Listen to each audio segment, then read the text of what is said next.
Dès 1959, on sentait chez Lino Ventura tout ce qui fera de lui ce qu'il a été. Sa rude franchise n'était pas une façade.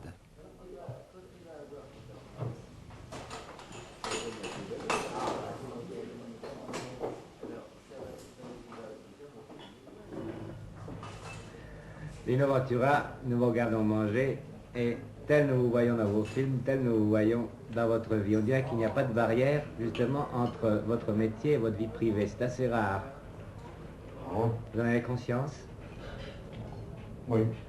Comment est-ce que vous faites pour être aussi naturel? Commencez bien. Comment ça? Bah, avec plus de questions, là, vous petit. Pourquoi? C'est une question difficile? Moi, je suis sûr que vous pourrez répondre très facilement. Non, je crois pas. Plutôt si. Il y a un jour, il y a un gamin qui m'a dit, écoute-moi bien, le secret, je vais te le dire, mais t'as qu'à te laisser aller. Alors voilà, je me laisse aller. Ça, ce n'est pas le fruit d'une étude spéciale. Vous dites, puisque je suis là, il faut que ça marche. Voilà, c'est ça. C'est tout. Et vous n'êtes jamais gêné par la situation dans laquelle vous vous trouvez, dans votre métier, j'entends. Si, maintenant, Pourquoi? à cause de vous. Il n'y a qu'à vous laisser aller, c'est vous qui l'avez dit. Ah, c'est pas pareil, c'est pas pareil. Au cinéma, c'est autre chose, vous comprenez? Là, ici, il faut parler de soi, faut... Vous n'aimez pas parler de vous. Vous aimez ça, vous?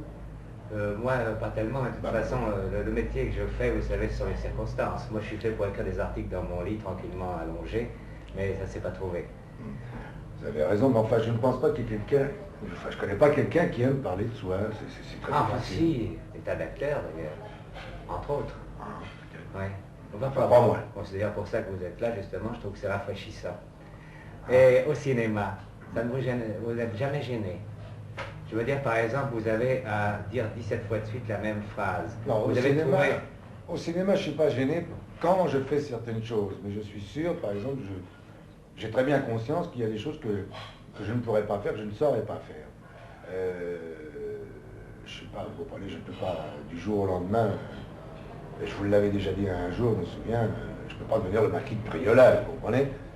Mais par exemple, il y a des choses aussi, peut-être des grandes scènes d'amour que je vois faire, que j'ai vu tourner, enfin, etc. Je ne pense pas être capable de les faire, mais... Ou alors, il faudrait que je sois tout seul. Ouais, scène d'amour, c'est pas commode, c'est même pas recommandé. Non, c'est pas recommandant, mais c'est pas ça. Mais, enfin, pour certaines choses, enfin, je crois que c'est une question de pudeur, quoi. J'aurais presque honte de le faire. Ça remonte à mes débuts, exactement. C'est quand j'ai commencé mon premier film, qui était Touchez pas au Grisby, ça s'est fait d'une façon tellement curieuse. J'avais un ami qui, à l'époque, était coproducteur du film de Touchez pas au Grisby, mais je ne le savais absolument pas, qui a donné mon adresse à Becker. Jacques Becker est venu chez moi. Je ne sais pas si Chalet, vous connaissez Becker, avec tout ce que ça comporte. Oui, très bien. Ce personnage est arrivé chez moi et 2 minutes après, il m'a dit, bah, il faut que vous fassiez mon film, etc., etc. Je vous passe le reste, les détails. Bref, quelques temps après, j'étais engagé et je suis parti au studio de Billancourt pour commencer à tourner. Vous n'aviez jamais mis les pieds dans un studio avant? Non, jamais, jamais. Et je dois dire que je suis parti de chez moi avec une intention absolument ridicule. D'ailleurs, c'était peut-être la réaction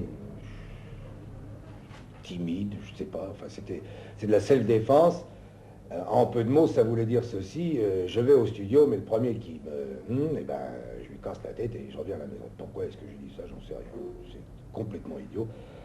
Alors que je suis arrivé là-bas et au contraire, j'ai vu que des gars fantastiques et je dois dire que la chose qui m'a obnubilé le plus en rentrant justement pour la première fois de ma vie dans un studio, c'est les machinos, c'est les électros, enfin c'est ces gars-là, l'esprit d'équipe de ces gars-là.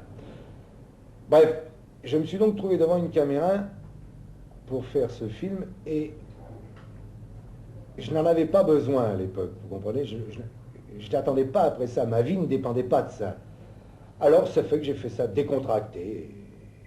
Et ce qui fait peut-être que ça a marché comme ça, parce que je pense, comme tout à chacun, si ce jour-là j'avais attendu après ça, si la vie est comme ça, des fois elle est cruelle, des fois elle est ridicule, mais j'en avais pas besoin, alors ça marchait. Et je suis sûr que si à cette époque-là j'en avais eu besoin, ça n'aurait pas marché.